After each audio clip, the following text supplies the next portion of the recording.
I am Tony Furman. I'm Director of Employment and Training for Madison County. We administer Workforce Innovation Opportunity Act funds in 4 counties in southwestern Illinois, so Madison, Bond, Jersey, and Calhoun. So this came about, this program, if you think about it, it's all levels of government, plus education, plus the business community. So this program, apprenticeships are administered by the United States Department of Labor. In Illinois, we work with the Department of Commerce and Economic Opportunity. Our first apprenticeships came through a city government, and then we also have the schools involved as well as the county. So a whole lot of pieces that came together to make this happen. So to get started, I am going to let Kayla do a quick sort of synopsis and explanation on what apprenticeships are. So an apprenticeship is an employer-driven model. This can be carved down to meet the needs of what the employer needs, and then this helps train the employees. It is an earn as you learn model. So it's exactly as it sounds. You're going through, you are completing your credential while you're working on the job, and you're earning a paycheck at the same time as you're going through and getting those credentials. So it combines the OJT component of on-the-job training that is eventually leads to the industry credential of an apprenticeship. So the next slide discusses the Department of Labor registered apprenticeship model. As you can see, there are 5 components of this. You've got the employer involvement, the industry credentials, the rewards and skills gains, related instruction, and then the structured on-the-job training. So a couple things to emphasize about apprenticeships and these students. On day one, these students are employees of the employer. So they're not school district, they're not county, they are employees of the employer, and as such, the employer has the final say on decisions with those students and how they proceed. One thing Kayla didn't touch is there's different types of apprenticeship programs. This one is a competency-based program. So basically, the employer identifies a number of things and skills that they must learn and become competent in.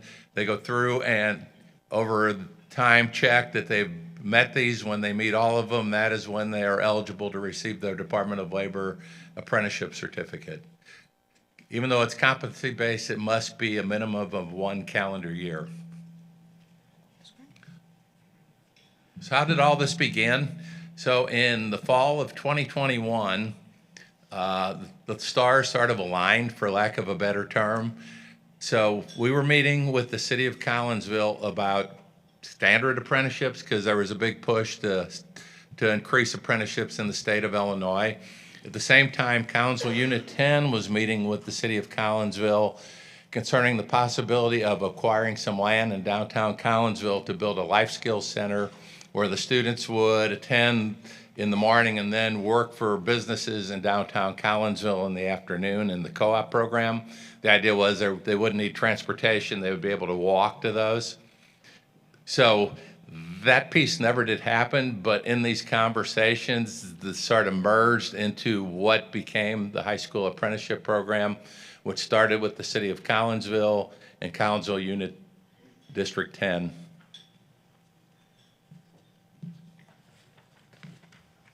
So it began, again, as we talked about, or as Jim mentioned, it wasn't like a charity program. The city of Collinsville, coming out of COVID, were short-staffed like everybody else were. So we worked with them to identify certain positions that they've had trouble filling. 2 of them were at the Gateway Convention Center in Collinsville, which is in housekeeping, of course. So we created a housekeeping apprenticeship, and then also event setup and removal. So all the different events that they have at the convention center, they have the need for people to come in, set up tables and chairs, take them down, set up staging. So that was the position of need as well. And then with the Parks and Rec Department, general groundskeeping and landscaping. So those were the 3 that we started with. Darlene, I'll let you touch on the startup. Sorry. So the positions were standard openings. They were modified or carved to meet the needs of the employer and the apprentice's school schedule, work schedule.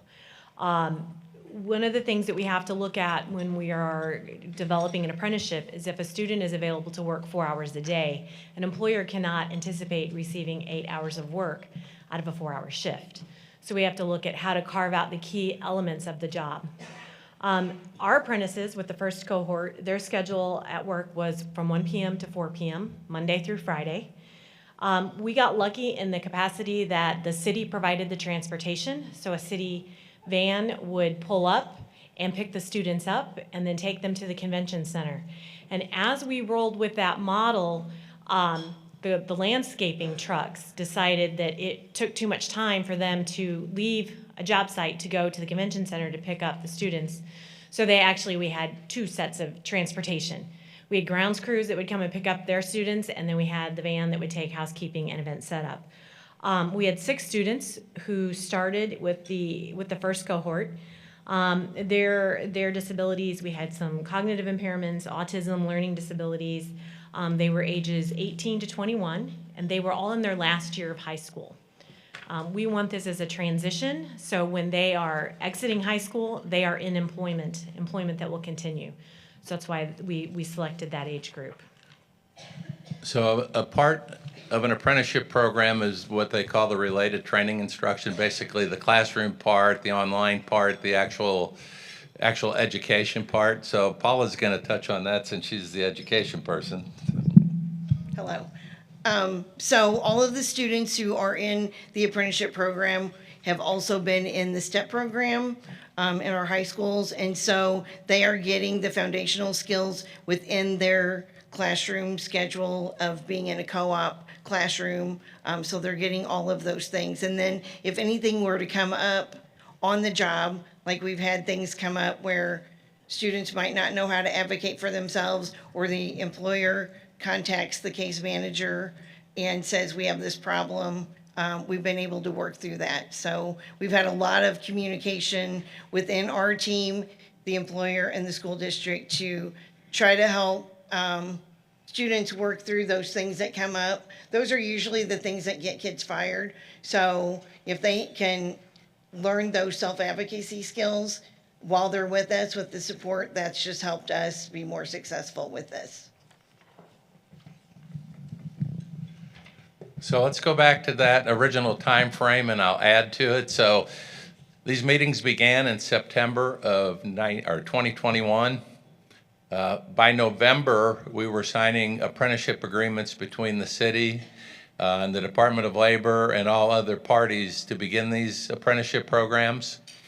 The first group of 6 started in January of 2022. So let's think about this. You have federal government, state government, county government, city government, education system, going from idea to implementation in 4 months. So how could there be any problems, right?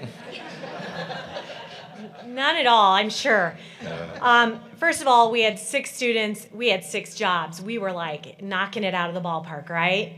So 6 kids, 6 jobs, let's go with this. We rolled forward so fast.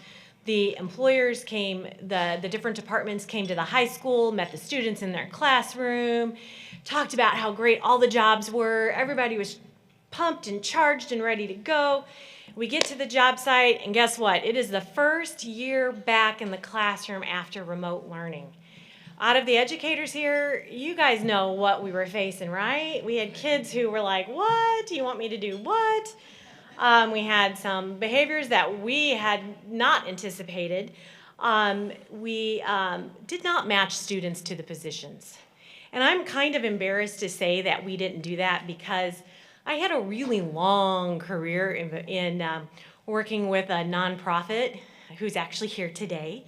But I worked with Ability One contracting, I worked with supported employment, placement services, and then I fell down on the job and didn't do the job matching. So that did not turn out well either. We had students who weren't interested, they were breaking personnel and safety policies. We had someone in groundskeeping who didn't want to get dirty, and she had these beautiful nails. So needless to say, that wasn't the best match we could have had. Because we were partnering with the STEP program, we couldn't receive job coaching outside of the school. So we didn't have any outside job coaches to pull in to help us address the behaviors. So we were fortunate that the teacher who was working with us was doing that to the best of her abilities. But again, if you've ever worked with a professional job coach, I mean, they understand job coaching and sometimes just have a different nuance and trick. And it's an outside entity who's not in the classroom with them all day. So it's not like mom going to work with you because, you know, you're going to turn her off at some point, right? So what we found out was students, school staff, parents, frontline staff really didn't understand the difference between an apprenticeship, an internship, and a co-op job. So as we had mentioned before, an apprenticeship is a year-long program, calendar year, not school year, not a semester, and that at the end they were going to be getting a credential, which is different than, again, an internship and a co-op. And the frontline staff really were not prepared to job coach, mentor, and train the apprentices. Because, you know, if I do event setup for this room, I know my job and that's my job. And yeah, I do train new hires, but again, we were coming off COVID, so now we have kids who motivation might be a little different, or hey, I have Wi-Fi and you know, my parents turned off my plan, but now I can do all kinds of things because I've got Wi-Fi. So just some things like that were what came up. Yeah, so sometimes it's good to be blissfully ignorant. So we were, a couple months into this, and Darlene and I happened to be at another meeting in Collins, and we said, hey, let's stop by and see how the kids are doing.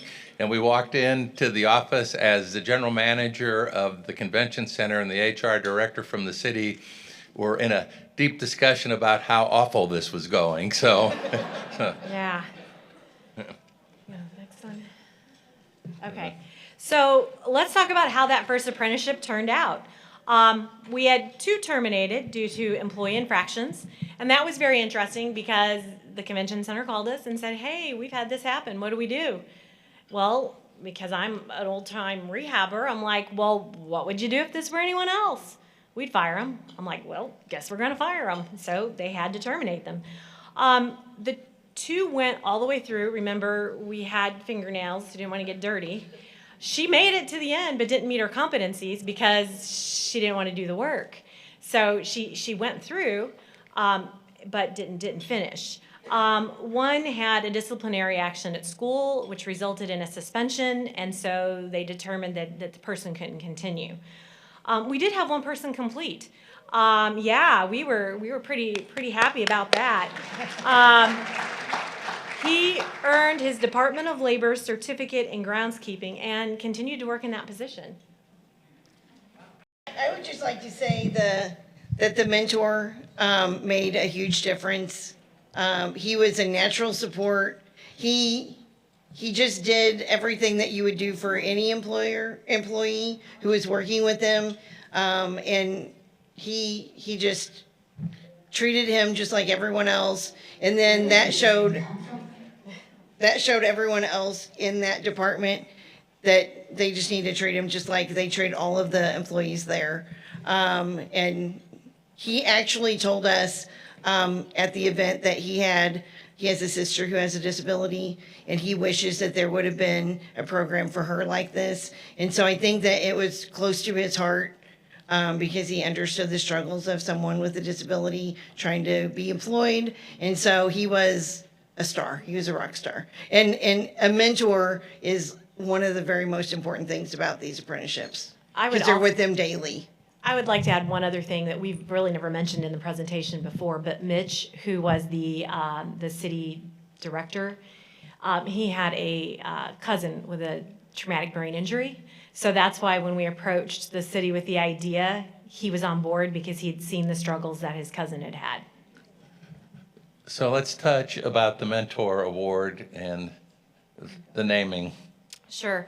So we started with Collinsville High School, and the coordinator there, Teresa Rasp, had been there forever, and she had passed away due to kind of a lengthy battle with cancer. So when we started this, and it would have been her classroom that we did this with. So Teresa was like a shining light. She could light up a room. She always, had a laugh. She could overcome any situation. So we named the Mentor Award after Teresa. And so I found her daughter on LinkedIn and reached out and said, hey, would you mind coming? Would it be okay if we presented a Mentor Award in your mom's name, in her honor? And she said, I would love it. And I did not know, unbeknownst to me, I had reached out on what was Teresa's birthday.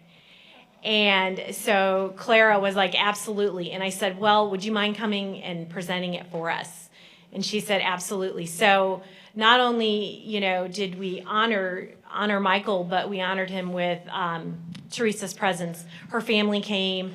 Clara was there. So it was just kind of a beautiful moment. And then what we found out after we'd presented the award, that the mayor's wife had been a classroom assistant for Teresa. So every star we could have had aligned in that first ceremony aligned for us. So this was a big deal, and we made it a big deal. Keyshawn received his apprenticeship certificate at the city council meeting. And the picture up on the screen will show you how important we thought this was. So we'll go left to right to the quote-unquote dignitaries. So on the far left is Paul Wellhausen. He is the chair of our local Workforce Innovation Board. Next to him is Paula Bradford Miller. She was representing the Regional Office of Education.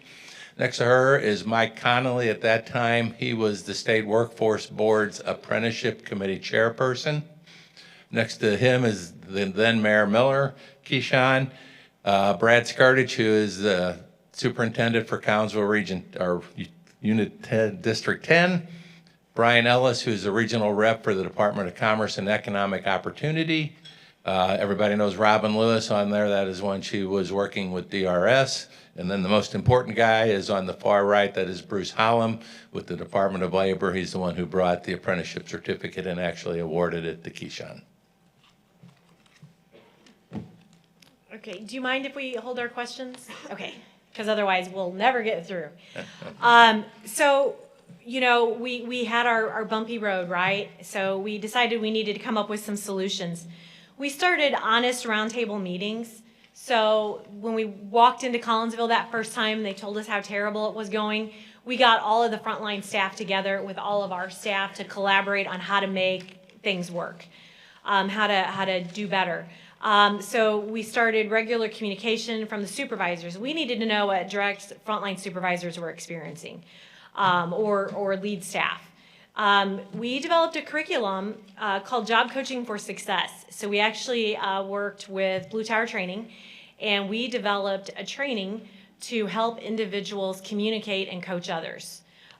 Because what we feel, or sometimes when you've worked in an industry for a long time, what you think is, kind of second nature, really we found out is not second nature. So what we found out was with this training we developed, this could be utilized across all of the employees, not just our apprentices. We also decided that we needed a student worker handbook, because if you've never worked or don't understand work, you don't know what the rules and expectations are of work. So instead of trying to, tell them as they went along, we figured it was better to have them have a resource. And then we did meetings to define work expectations with the workers. We had meetings with the home supports, the workers, the school, and Madison County staff. We would do parent meetings so that they understood the handbook, they understood the dress code, what work expectations are. How do you take a break? How do you take a lunch? When is it appropriate to ask? Those kinds of things.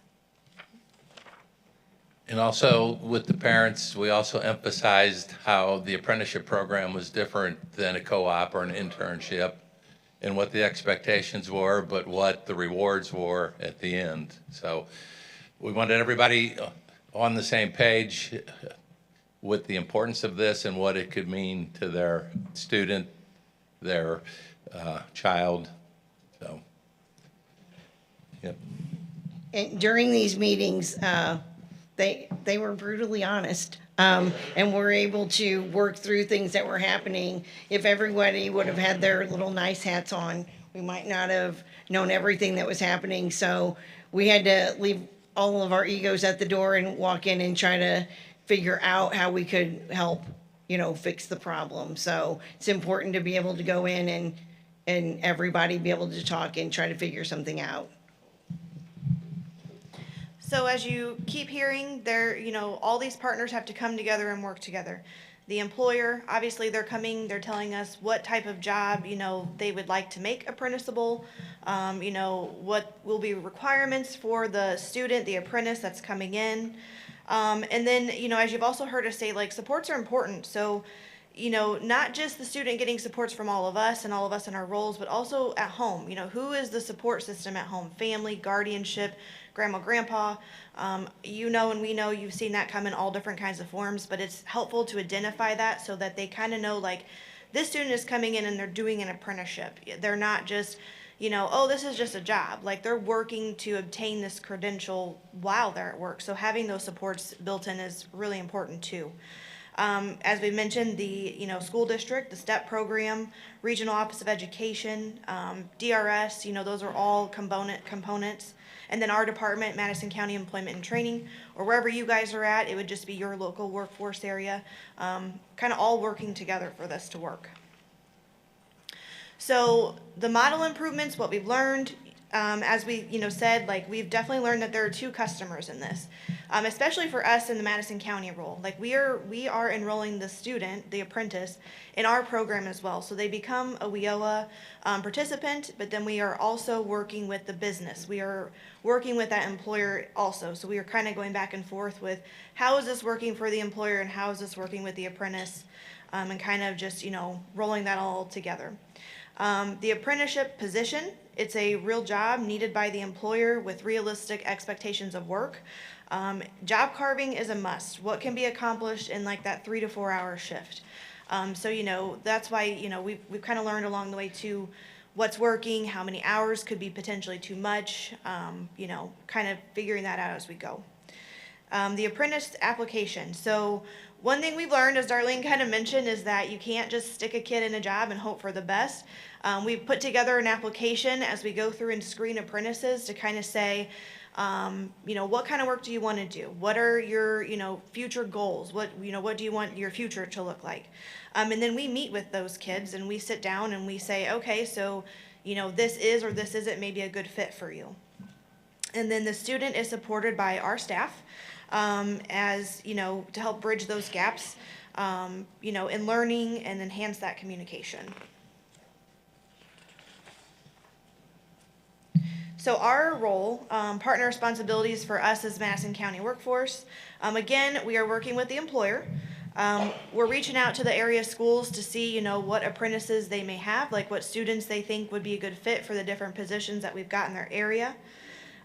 We go through, we review those applicants, we sit down, we talk to them, kind of see if they're going to meet those employer needs.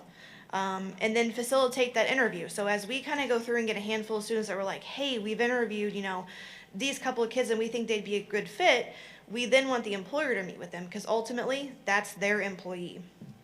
And then we develop a contract. So with this, since they're enrolled in WIOA and since we are the local workforce area, we can do a wage subsidy. So as the apprentice, becomes enrolled and starts working, we can do a 50% reimbursement to that employer for the year, the duration that they're in this apprenticeship. So as we're going through, then we're developing a contract, we're receiving a monthly progress report, we're getting that, those pay stubs and invoicing so that we can reimburse the employer as they go. They're also connected to our career specialist, which is like their case manager. So as we get in paperwork, one person is taking the invoicing and the other person's looking at that progress report to see how the student is doing. Like to add? Yeah. I just wanted to add also, the thing we have to remember with apprenticeships, this really isn't just to be a 1-year length job. This is an apprenticeship that is connected to the Department of Labor with the employer's name on it. So the goal is for that person to finish the apprenticeship and continue their employment, and the goal is for them to then increase their career pathways within the organization. When you think about electricians and plumbers, they don't do an electrical apprenticeship for a year and then hop over and decide to become a plumber. So that's why it's really crucial that we look at that job matching to make sure that this is a pathway a student wants to be on and it's sustainable for them. The other thing is, under WIOA, is that we have to look at customer-centered design. So that's one of the things that we ask a lot of open-ended questions, trying to really learn that individual and get to know what they want to do, not just, we have this job, would you like to do it? Absolutely. Yeah. Okay. So, like I said, the students who are enrolled in this apprenticeship program are part of the STEP program, which is part of the Division of Rehabilitation Services.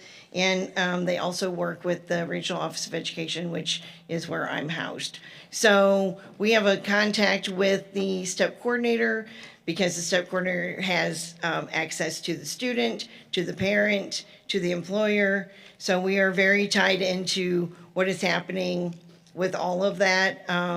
When we go see students every month to check on their progress, we can talk to them about what's happening in their apprenticeship program. Sometimes they don't tell us what's happening. I know that shocks all of you. And then sometimes they tell us exactly what's happening. We just had a situation this week where one of the students told us, my office, that something was happening at work.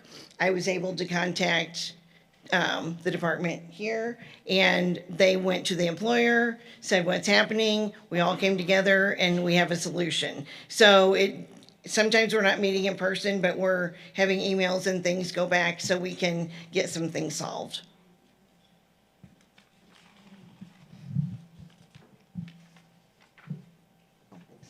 Sorry. Nice to meet you.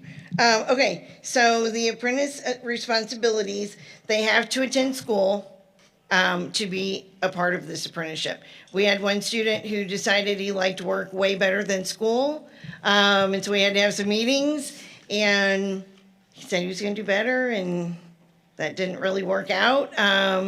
But they have to go to school. That's a big part of it. We want them to graduate. We want them not to have that as a barrier for not graduating. They have work shifts and required hours. Like we talked about before, they're released from school so they can work in the afternoon.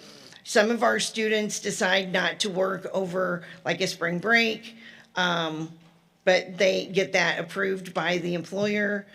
Some students love working so much that they want to work during that time. So most of our employers that we have now are really flexible with that. And then they have to adhere to the employer policies and rules.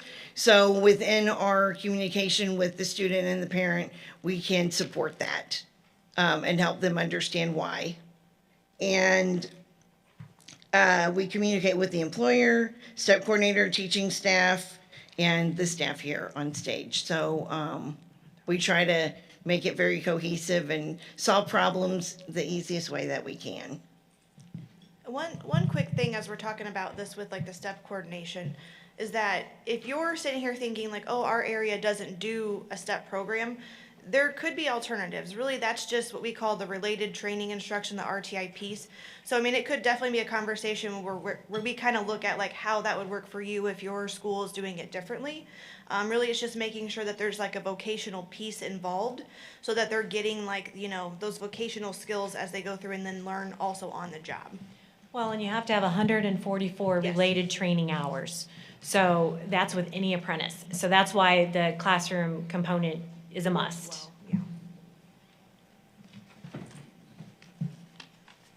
It's you? Me? Okay. So the employer's role. They are providing job descriptions. So again, this is going to be their employee, this is going to be their apprenticeship. So, you know, we obviously want them to provide us with a job description. Tell us, you know, what do you need? What kind of role? Maybe are you constantly having some turnover where you need somebody that can come in, you know, figure out those skills and stay involved. Developing, you know, work competencies, you know, then hosting tours and demonstrations. So as you've kind of heard, we've had students go in and like tour the site, see where they're going to work, see if they think this is going to be a fit, kind of see what the on-the-job skills are going to look like. Then, you know, interviewing those potential apprentices. Again, this is their employees, so we want to make sure that we're making a good fit for them, you know, because at the end of the day, this is going to be their employee.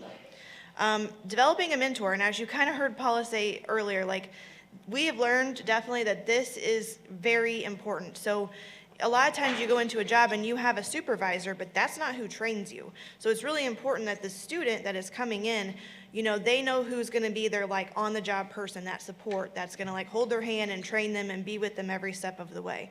And if you don't have that right person, it's probably not going to work. Like we've definitely learned that over the duration of this evolving. So staff for supervision, training, natural supports kind of, rolls into that. Again, submitting the invoicing and progress reports for OJT reimbursement. That's where we kind of then work back and forth with the employer to make sure that everything's aligning. And then communicate with the Madison County staff for supports and problem solving. A lot of times we don't know there's a problem until we see that progress report. So, monthly we get that in, and then, as I divvy it out to the case manager, it's like, hey, did you notice this comment? And then we're reaching out to like all the parties involved to say, what do you know? We're just learning about this. So it's definitely a good way to kind of keep that ball rolling and see month to month how things are looking too. All right, so how is our model a little different? One is the job carving and the flexibility.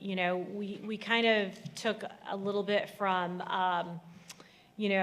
what will work for the employer, what's going to work for the student, what's going to meet the competencies with the Department of Labor. When we develop a model, we reach out to the Department of Labor with the job description, and then they go through the catalog of already apprenticed occupations, and they send it back, and then we determine how it fits and what we can add and tweak and take and change.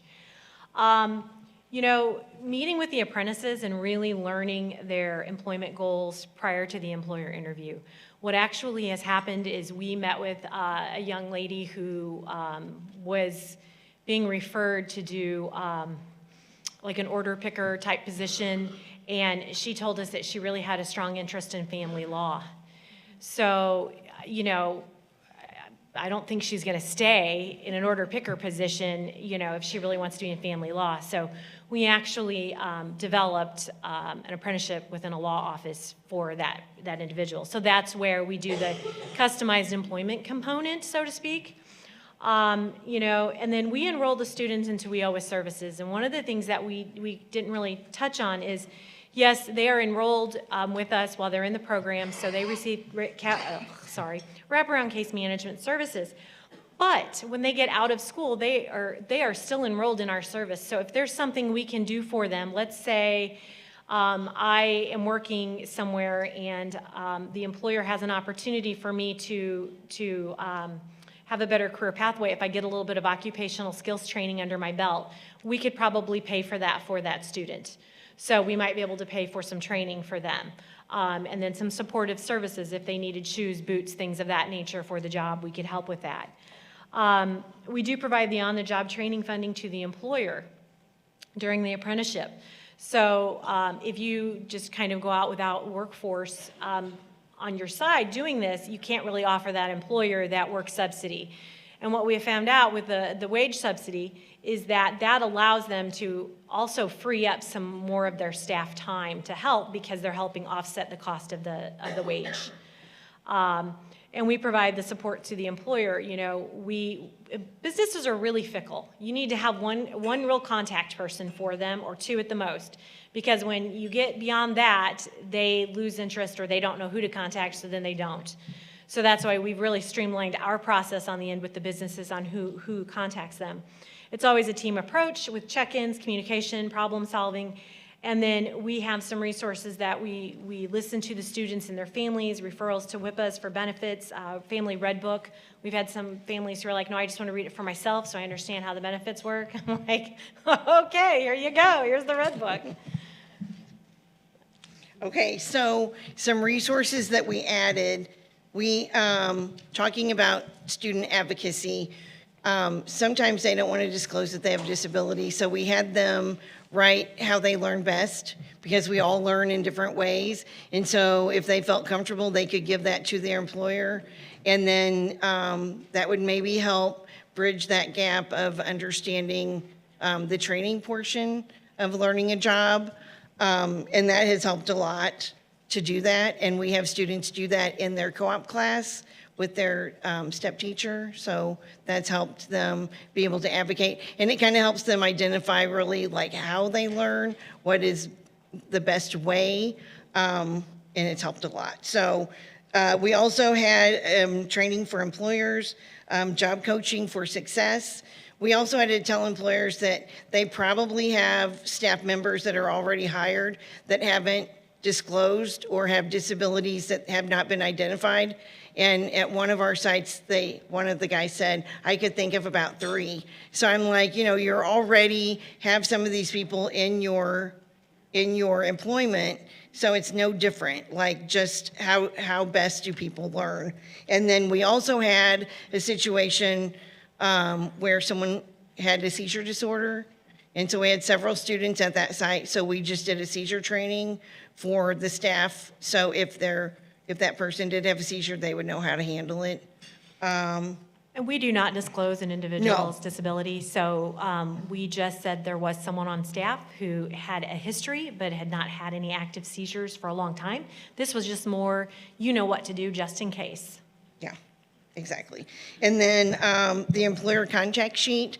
So like I said, it's very important that we all communicate with each other. So we made a contact sheet of who to contact, when and why to contact, just so everybody's in the loop. Because it's terrible to get a phone call and you have no background and then you have to call everybody else. So it's just better to get it on the front end and try to solve it.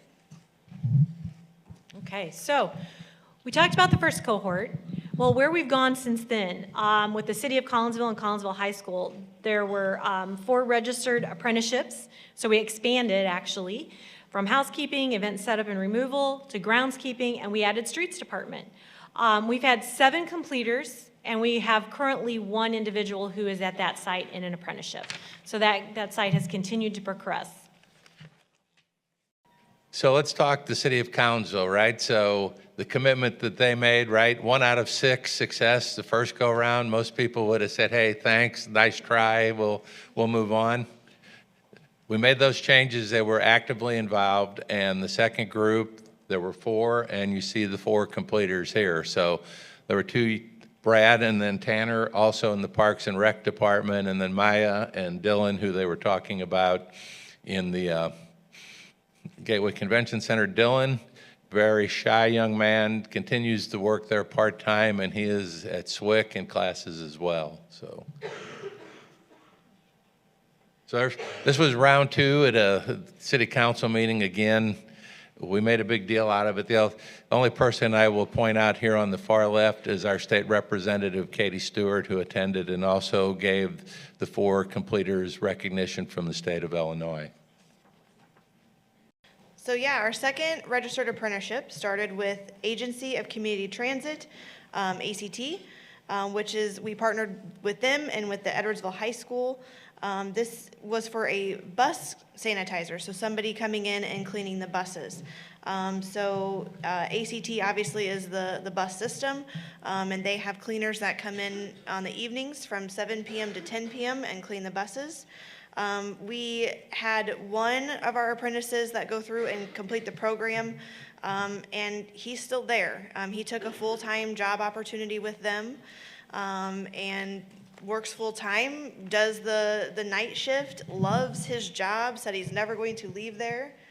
Got his driver's license? Got his Yes. driver's license. He was yes. not, yep, he was not driving when he started the apprenticeship, and the confidence that he got built up in being successful at this job, he decided it was time for him to go get his license because he didn't want his grandma driving him anymore. And so he's driving himself, so it's amazing.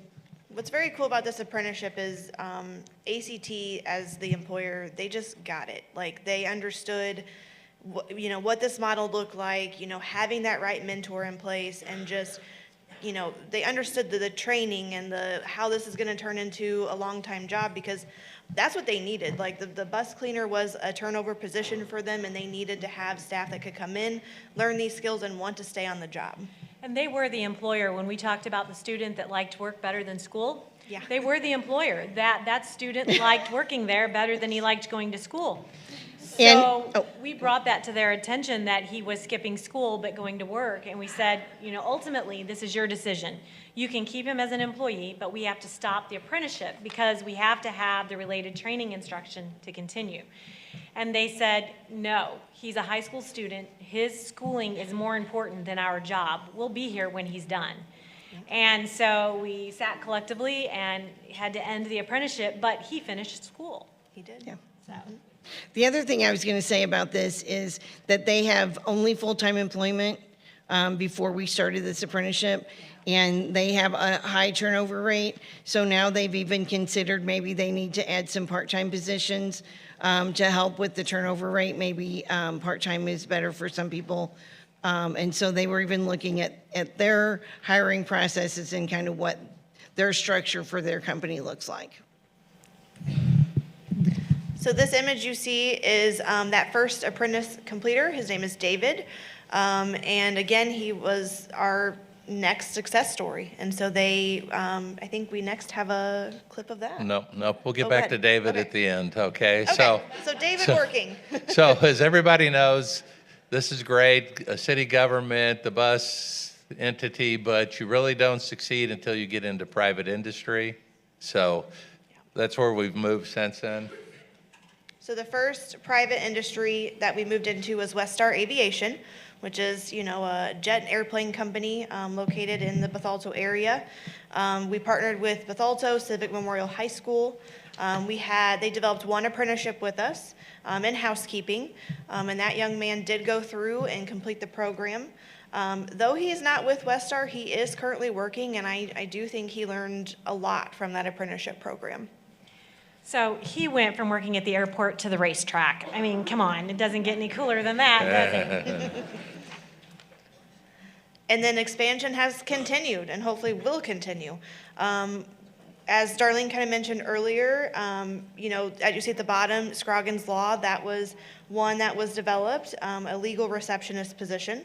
Icon Mechanical was developed with Granite City High School. They've had one registered apprentice person go through, a safety administrative assistant, and that person did complete. And then also with Granite City was Weber Chevrolet. This was a warehouse parts runner position, so the person was required definitely to have a driver's license as they were going to go back and forth between the different, facilities that they have and run parts back and forth and just kind of help out in the warehouse setting. So those were those three. And unfortunately, as we've talked about problems that arise, the Weber Chevrolet one did not end well. The young man broke some rules, and Weber decided it was best if they part ways at that point. But what's really awesome is they've come back around and said, we understand everybody's different. It didn't work with this young man, but we want to be back involved next year. So, with the support we provided the employer, they understand the importance of what we were doing, and sometimes, people break rules, and you just got to learn from your mistakes, right? So luckily, they're willing to continue with us. So as a workforce area, we cover Jersey, Calhoun, Madison, and Bond counties. So we have, not a huge footstep, but a pretty big footstep. We are really happy to say that we have expanded into one of our other counties as well. So we are in Bond County with Supplied Energy, and we are actually working with the Bond County Community High School. We have a registered apprenticeship as a warehouse associate, and they have one current apprentice. What they did not realize is they were already doing our program without us. I actually was in conversation with the owner, and they were telling us about a step student that they have working with them. And his father works there too, and that's how they brought him on board, and they loved him. And I said, well, you know what? We can subsidize that, and you can have another worker. So they brought on another student, and we are subsidizing them as the employer. And what's great now is this young man, when he came in, had not the best home life. He kind of couch surfed between his parents and didn't always get the best support from them. This employer is a very small employer. They're very homegrown. Husband and wife work there. Their sister works there. Grandfather works there. So they became his village. And they decided in talking to him that he was going to need a driver's license for life skills because they do live in a rural community. And they're like, you really need to get a driver's license. This is a life skill that will help you. And it created a lot of angst and anxiety for him. We kind of talked to them about it. We talked to him about it. The teacher talked to him about it. And finally, the owner of the company, he said, look, you go to school and find out what it's going to take for you to get that driver's license, and I'm going to help you do it. And so the young man went, found out what he needed to do, and the owner of the company worked with him, and he got his driver's license as well. And was very proud of himself that he made this life accomplishment. But they are also the kind of business that will continue to be his village and help him grow and mature. And it is, on a humorous note, they also work with college students. So we had our case manager go, because he was having a little bit of issues at work, just kind of staying on task. So we asked our career specialist to go. And so she comes back to me and she says, so what are those college kids on their phone supposed to be doing? And I said, not our problem. I don't know. So I was engaged in another conversation with the employer, and they were talking about, how much better our young man was doing. And I said, oh, that's great. And they said something about one of their college students. And I said, I'm so glad you brought that up. I said, what do they do when they're in the break room on their phone? And the owner of the company and his wife were like, what? And I said, oops. I said, yeah. I said, apparently our guy's out there working. And I said, they're on their phone. And they're like, okay, good to know. So they did come back and say, we think we might know of another student at the school we'd like to start next year. And I don't think their intention is of letting anyone go. I think they're going to continue to build their workforce in this rural community with their resources. So it's pretty exciting. I think one more thing to add on that too is I think this employer has definitely learned from the apprentice as much as the apprentice is learning from them. They came to us, he had been in there maybe a month, and they were talking about using the vacuum, and they couldn't understand why he couldn't run the vacuum and what he didn't understand. And so we had to say, wait, take a step back. He maybe has never used a vacuum before. And if he doesn't have carpet at home or a vacuum, he might sweep but not know how to use a vacuum. So they had to take a step back and go, oh, so I can't assume they know something. And so they had to show him how to empty a vacuum, how to run a vacuum. And so I think it's, there's a lot to be said for them too, to step back and learn from each other. And we've taught them so much as an employer. This is the last funny story. So they had another employee that they asked him to go detail the fleet cars. They got fleet trucks. And this young man went out and detailed the fleet vehicles with pledge. And they were telling me, and this wasn't our apprentice, and they said, yeah, he went out and detailed our fleet vehicles with pledge. And when I asked why, he said he liked the smell. And I said, so what did you learn about this moving forward the next time you send somebody out to go detail a fleet vehicle? She's like, I'm going to have a list of what they need and how to do it. And I was like, perfect. Yep. So they are learning as they're growing as well. So it's fun to share the fun stories. So we talked long enough. We have 2 minutes for questions. Go.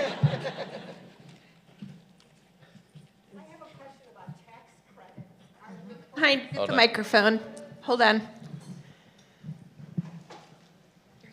Thank you. I just want to know about the tax credits, if the employers are getting the tax credit when the students are finally hired by them. So they are informed, yes. We do let the employers know about the tax credits. It's up to the employer at that point. Could you explain that a bit more? The work opportunity tax credit? So there's a couple of avenues. If an individual is working with rehab services, and this is just even with placement services after school, then the employer is eligible for work opportunity tax credit. And they have to file for that. If a student or someone is working part-time, they have to look at the number of hours to see if it meets the definition by the law. I don't know those right off the top of my head. But we've also brought that up to different employers who work with a lot of STEP students to explore to see if they would meet that definition. Also, with an apprenticeship, if an employer is providing the related training instruction and the job, and the individual, they can also seek a work opportunity tax credit for that as well. So I had 2 questions. The first was for employers who weren't already familiar with working with students with disabilities, so unlike the one where they had already hired one, what was sort of the pitch, beyond the fact that you have open jobs you need to fill, what was sort of the pitch that you gave them about the benefits of doing this? And the second question, which is much more technical, is it easy to find those apprenticeship designations on the Department of Labor website if someone was looking to explore that? So when I talk to an employer, or we talk to the employers, usually you'll get the feel right out of the gate if they're an employer who's on board. To be honest, I've had meetings with employers, and just by the vibe that the front end staff is giving us or all of the obstacles they're putting in the way, we just stop and say, thank you for your time. Usually the employers that we've had the best success with are somebody who's been impacted personally. And what we also found out through this is you can have the CEO of the organization on board, but if the frontline staff who are providing the training are not on board, it will not be as successful. You will have a lot more struggles. So, really we talk about everything. Employers have said stuff to me about accommodations. We talk about, the reasonable cost of accommodations is typically under $200. We talk about accidents, injuries, liabilities. That comes up, and I'm like, well, most of individuals with disabilities don't cost you any more in that capacity. They're concrete workers. They're going to come to work. They're going to do their job. It's just putting those fears to rest with a lot of it. So I think they. That was a two-part. Sorry. So the apprenticeship piece, yes, you can go to apprenticeship.gov and you can pretty much search anything you want. There are different tabs from, being the actual employer, being the employee, or just wanting to search to see what's out there. As you go through and click, you can kind of like type in different, codes to see what pops up. The nice thing is too that like the version of us, like your LWIA or your local workforce area, should have somebody that can kind of help navigate that process and get you connected to DOL as well to kind of streamline. What we find too is that like when we find a position that is like close to what they're needing, they can tweak that. So they can take that and say, well, we do this, but not that. We do this, but not that. And then we kind of go back and forth as the middleman between the employer and DOL to kind of like carve it down to, fit for an actual apprenticeship, but also fit for the employer. Let's give these guys a big round of applause.